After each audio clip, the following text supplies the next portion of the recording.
Ciao amici e bentornati sul mio canale. Oggi, come vedete, sarà una recensione su una bike. Per la precisione andremo a analizzare e a studiare la nuovissima Daily Glide C1 2024.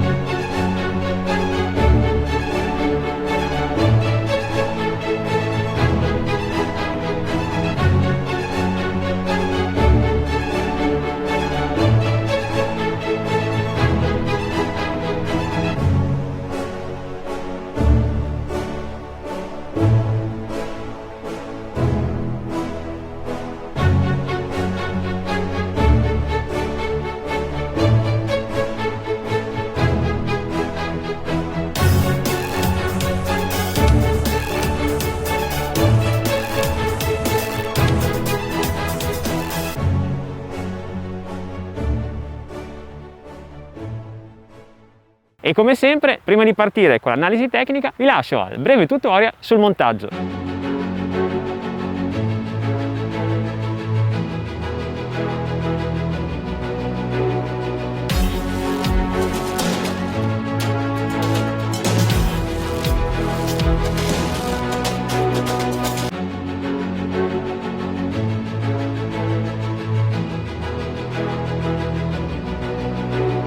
E dopo 10 minuti di spacchettamento ce l'abbiamo fatta. Tra l'altro noto subito che è quasi tutta montata. Guardate la parte posteriore, sia il freno che il cambio che la ruota sono già montati. Anche la sella è già montata, a differenza di altre bike che ha unboxato. L'unica cosa che dovrete montare sono i pedali, il parafango anteriore, la ruota anteriore ovviamente e il manubrio. I due pedali li troverete all'interno del piccolo box che contiene anche tutti i manuali di istruzioni, gli arnesi per il montaggio come le 3 chiavi, l'alimentatore per caricare la batteria e ovviamente il cavo di ricarica. E noto con piacere che la spina è la classica italiana, per cui non dovrete comprare un adattatore per poterla ricaricare. Come prima cosa vi voglio far vedere la figata atomica per la regolazione del manubrio, per cui lo potete regolare quasi come bici da corsa a 90 gradi oppure tenerlo un po' più alto per utilizzarla come city bike. Io lo andrò a regolare circa sul 20% e dopo vi basterà svitare queste vitine che troverete nella parte frontale e una volta che l'avrete svitate inserirete il manubrio e le andrete a riavvitare. Mi raccomando, quando inserite il manubrio all'interno di questa staffa state attenti a far combaciare questo mirino esattamente in questa fessura. Una volta che l'avrete fatto combaciare vi basterà avvitare le 4 brugole ed ecco fatto, manubrio installato. E ora dobbiamo montare la luce anteriore e il parafango. Per fare ciò vi basterà smontare questa vite anteriore presente all'interno delle 2 sospensioni, far passare il led anteriore e prima di inserire le vite passare anche con il parafango anteriore.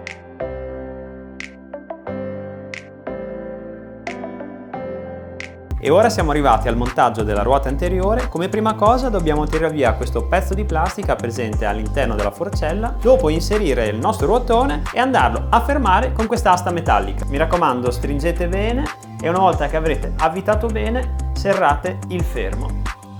Ed ecco fatto. E ora, come ultima cosa, non ci rimane che montare i pedali. Mi raccomando, come dico sempre, state attenti alle letterine L sinistra, R destra, per cui andiamo a montare prima quello di sinistra da questo lato e poi concludiamo il montaggio con quello di destra. Avvitiamo anche il secondo e prima di andarla a provare, mi raccomando, stringete bene il pedale con la chiave che è data in dotazione.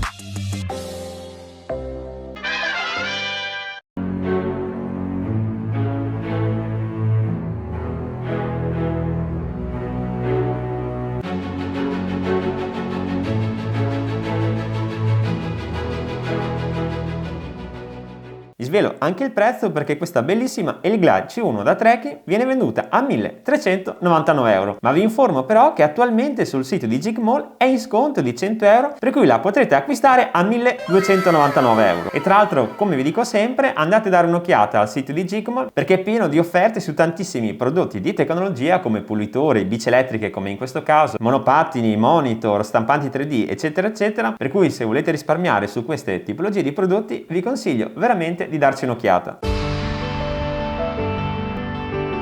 Partiamo dal cambio. Come vedete questo è un cambio Shimano a 7 rapporti, un cambio normalissimo però abbastanza affidabile perché ormai quasi tutte le biciclette montano questo tipo di cambio. Come vedete dal rocchetto ci sono 7 corone al posteriore e una all'anteriore. Per quanto riguarda l'impianto frenante, guardate anche qui che bellissimi freni a disco autoventilanti sia al posteriore ma anche all'anteriore, così da non avere nessun problema se vi capiterà di fare delle frenate brusche oppure ad andare ad altissime velocità, Per quanto riguarda il sellino, questo è un classico sellino, non è né troppo comodo né troppo scomodo perché purtroppo non è dotato da un ammortizzatore del sottosella, tuttavia come potete vedere è abbastanza morbido, per cui un pochino riesce a compensare. Per quanto riguarda l'illuminazione, sono presenti due catari infrangenti per ogni ruota, sia anteriore che posteriore, sono presenti anche nei pedali che tra l'altro sono anche di grandi dimensioni, e l'ultimo nella parte posteriore attaccato al portapacchi, posizionato esattamente sopra a questa luce a LED a batteria che si accende esattamente con questo tastino laterale. Tuttavia vi informo che questo LED non è collegato alla batteria, per cui periodicamente dovrete cambiargli la batteria. E per finire troviamo il LED principale, quello anteriore, che è collegato direttamente alla batteria, e per accenderlo vi basterà tenere premuto per 3 secondi il tasto più.